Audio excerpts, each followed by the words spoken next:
This is TRAYEZIM, and you watching Gems in the Rock.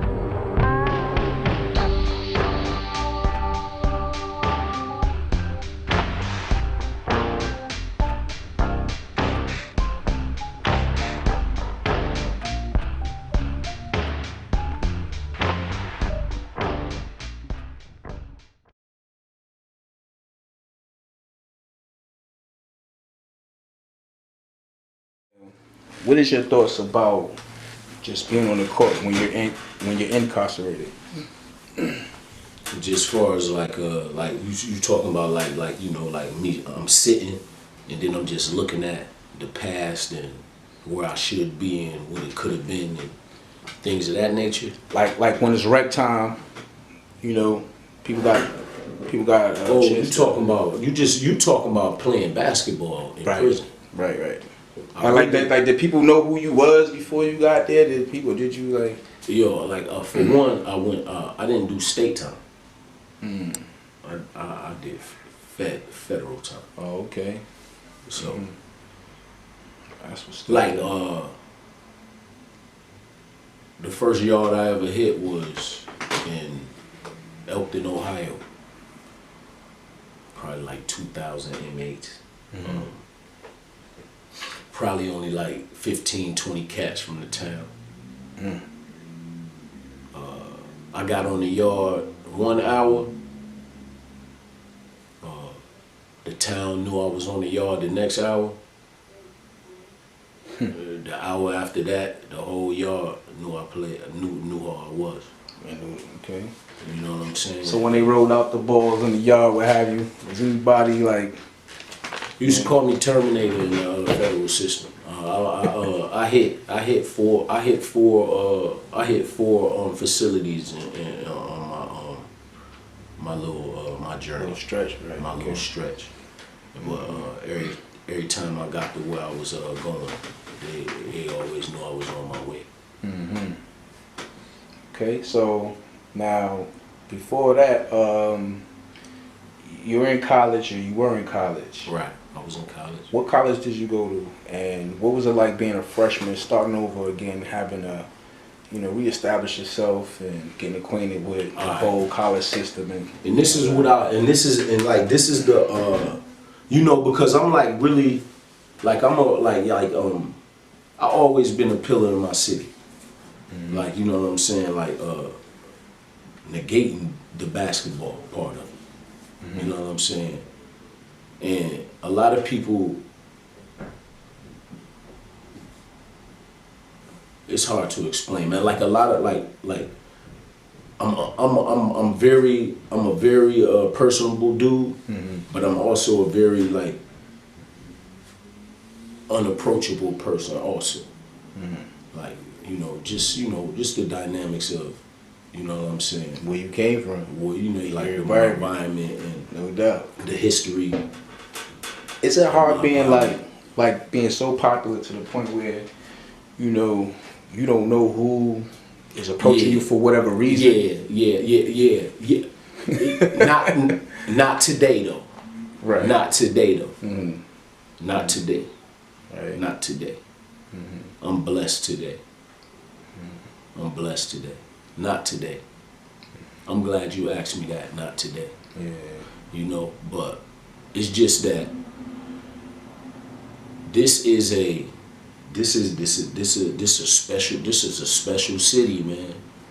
Especially for someone who is somebody.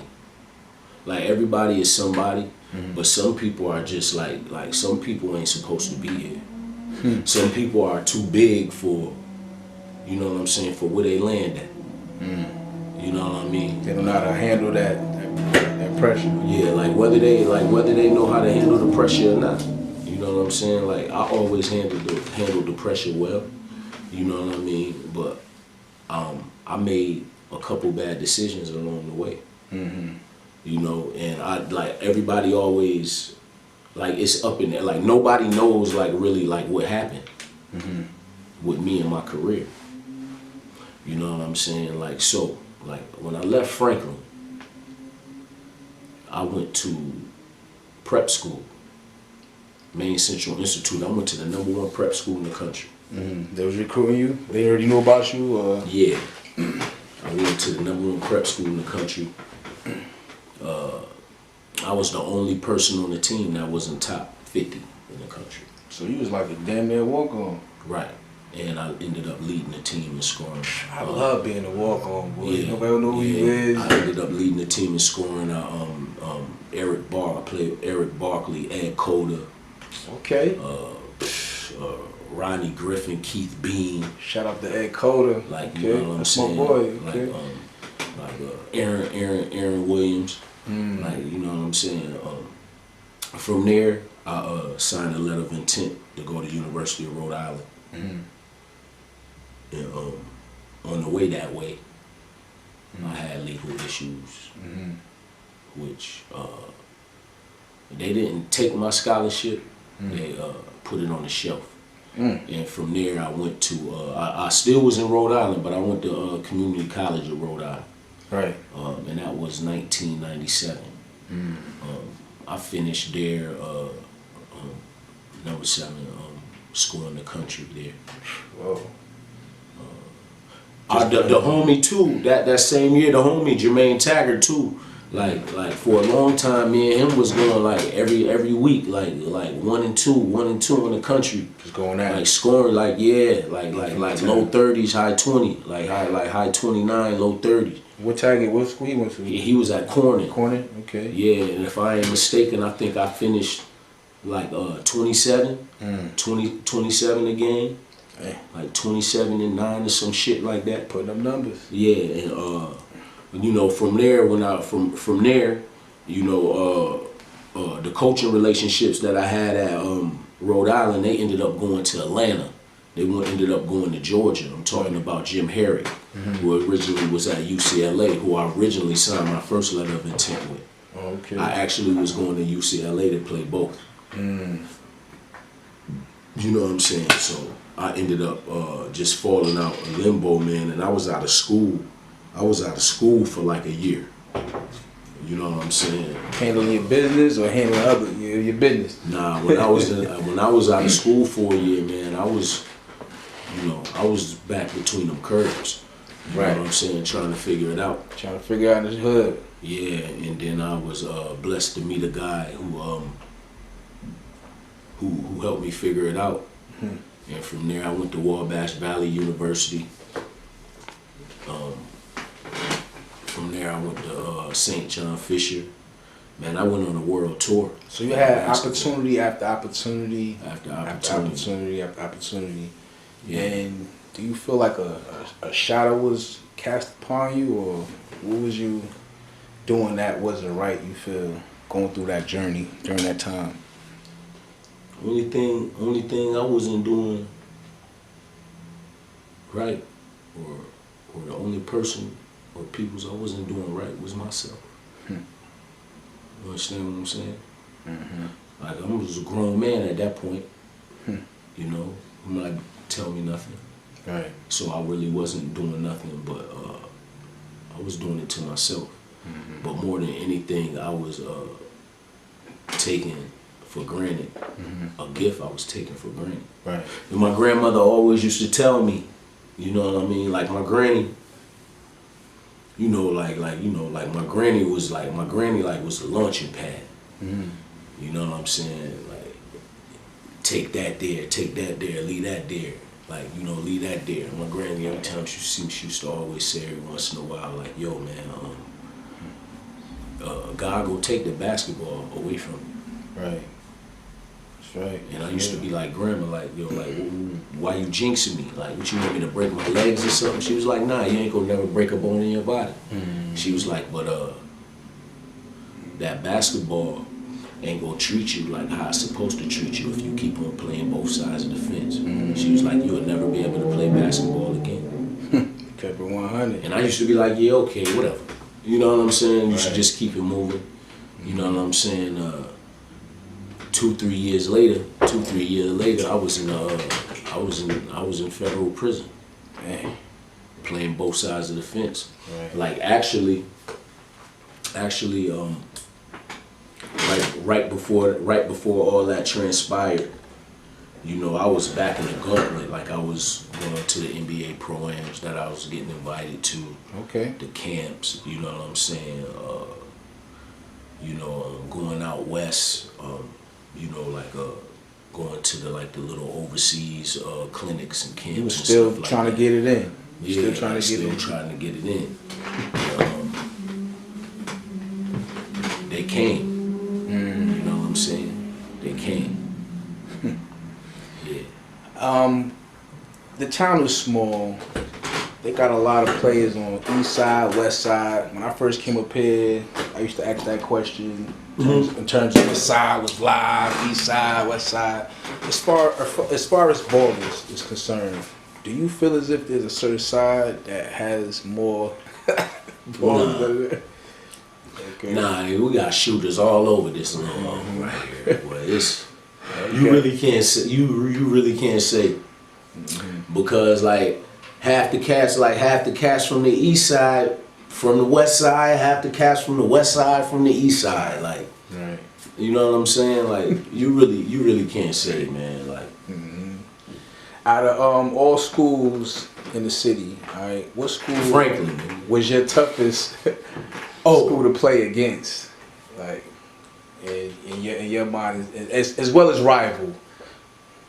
You could give me, that's like two questions. Personal rival or team rival? Personal rival and team rival. You can give me your personal rival. Nah, we do the team rival. Yeah, there's this team rival for right. It's a double question. Okay, when I was at Arcadia, our team rival was Pittsburgh Southern.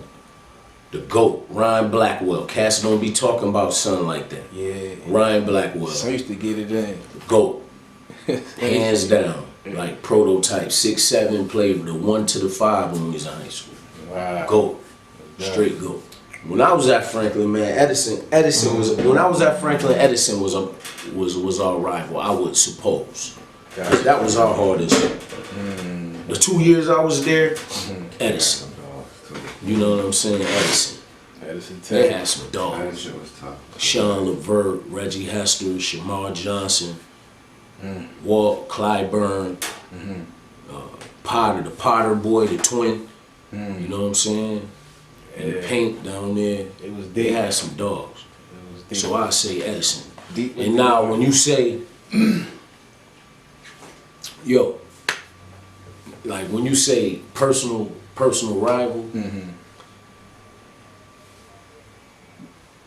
yo, I ain't. You don't have to just name one. Nah, listen. What you mean name one? Yeah, so you don't have to name just What one. you mean? What you mean name one? I said you don't have to just name one. Like yo, bro, like, listen. What you mean name one? If you gonna name no names? Hey yo, listen, check it out. And this is what I be talking about, like yo, like And it could be all just that. Yo, competition listen though, to me, you know? man. All that, like yo, who the best ever from around here? All that, like that's a question that will never get answered. You know what I'm saying? Like people go have their own opinion. Right. But, in terms of who gave you a run for your money. huh? Right. You can't even hear the question. Hey, yo, you can't even hear the question. Hey, yo, check it. Like how you say like personal rival. Like yo, man, like I ain't have no rival in Rochester, New York. You just played, right. No, I didn't have a rival. Like I ain't have a rival. Like my rivals were Like who cats that was. when When I left here in the summer, that's when I ran into my rivals.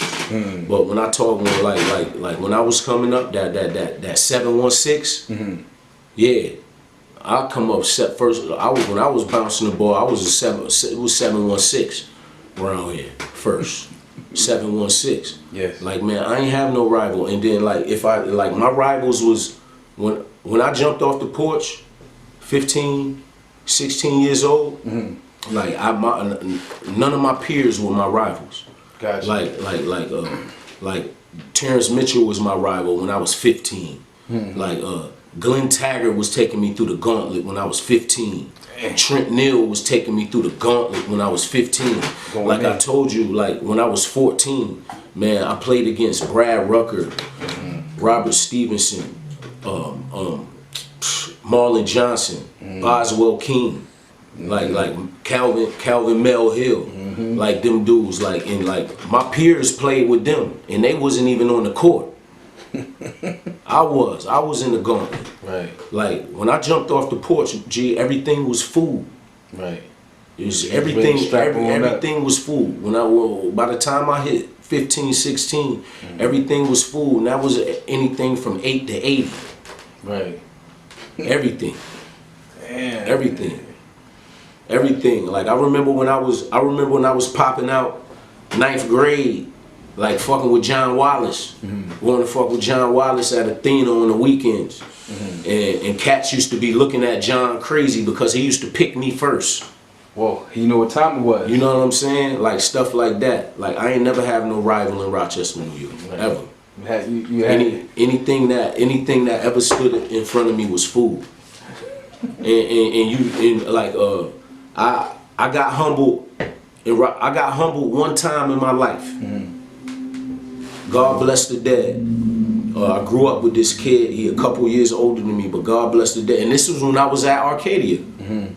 God bless the dead. James McNair. Marshall High School. Wow. And this was my sophomore year. How he passed? Streets. Like he, you know what I'm saying? Unfortunately, somebody took his life due to gun violence. He mad talented. Talented kid. Where I'm talking about like an action figure. Right. About like my height, like about like 5'9", hell of a running back. One of the best football players that ever come from out of Rochester, New York. Right. James McNair, West Side cat. Played football and he played basketball. Football, basketball, Southwest baby. My dog. But long and short, like I was a little dude, man, and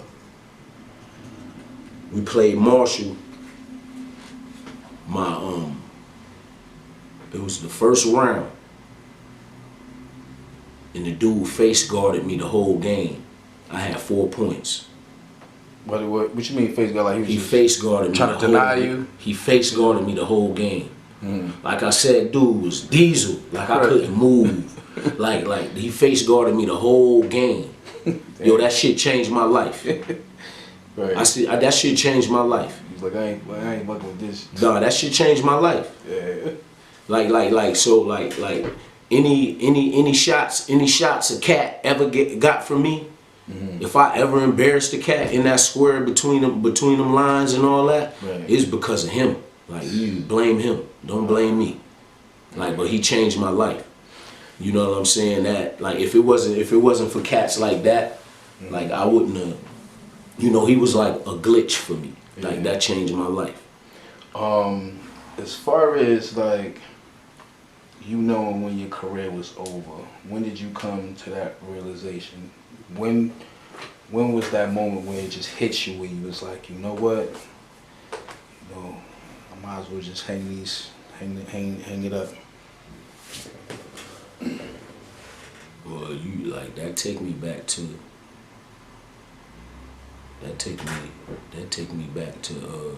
being indicted by the federal government for drug trafficking. You know what I'm saying? And, I ain't had no like you know I came home in 2010. I left 2003, came back home in 2010, and I never picked my ball up again. Man. Like it ain't nothing.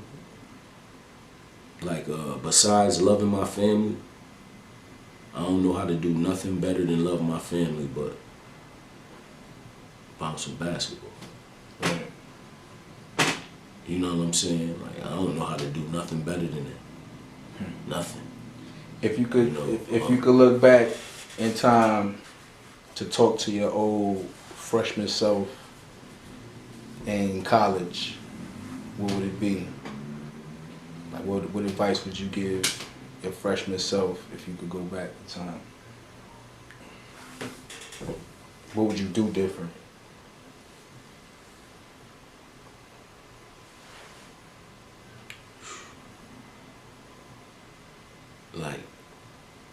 Like before the fact or just after the fact, because like, you know, I'm a solid cat, man. Like I wouldn't do nothing different, because like how could I ever be wrong for not knowing? You know what I'm saying? How could I never ever be wrong for not knowing? Right. Like, you know, like you 18, you 17, 18 years old when you leave home. Trying to figure it out. You trying to figure it out, and it's just like you whatever feel good, you know what I'm saying? That's you know, that's where your antennas go point to. You know what I'm saying? But you know, how can I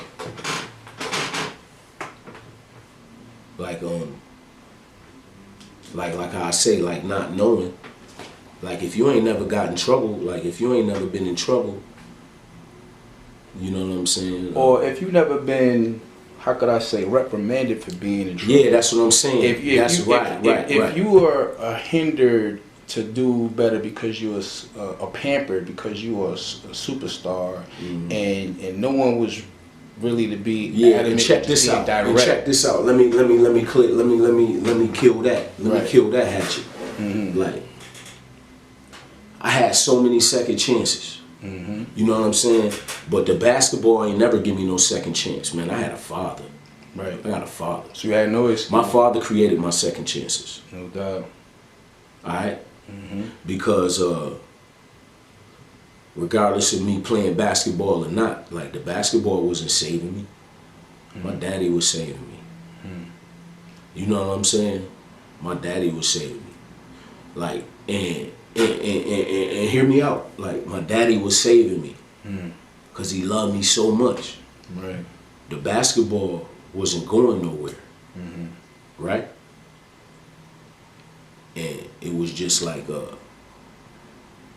it was one save too many. You know, save you, and then you turn around and go and try to run back to what you love. Right. Yeah, but this time that shit gone. That shit done ran out. That's real though. And that's what it was. So like, you know what I'm saying? My father was saving me. Yeah, they tell you that you're gonna be a part-time basketball player. Yo, listen to me. Like, I don't give a fuck what nobody tell you, man. I don't give a fuck how good you is in anything. That's man. right. Like your talent ain't gonna save you, man. It's your talent not saving you.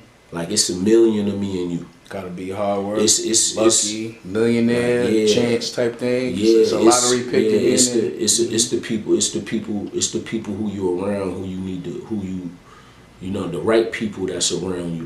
That's who save you. That's who you gotta lock into. Like for instance, I don't know how far we along, but like I picked up my basketball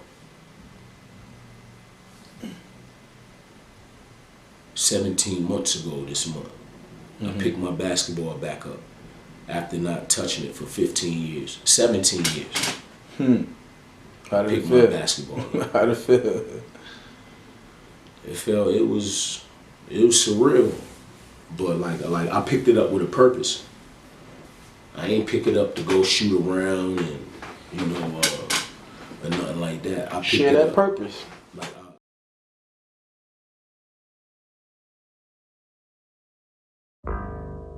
So, if you want to get on the show, Gems in the Rock, just hit me up. Check the email, it's right below. I'll be glad to hit you back, chop it up. If you want to forward somebody to me, please hit me up. I'll do some research and do the best that I can. And we're going to get the stories going. So, holla at your boy. Peace.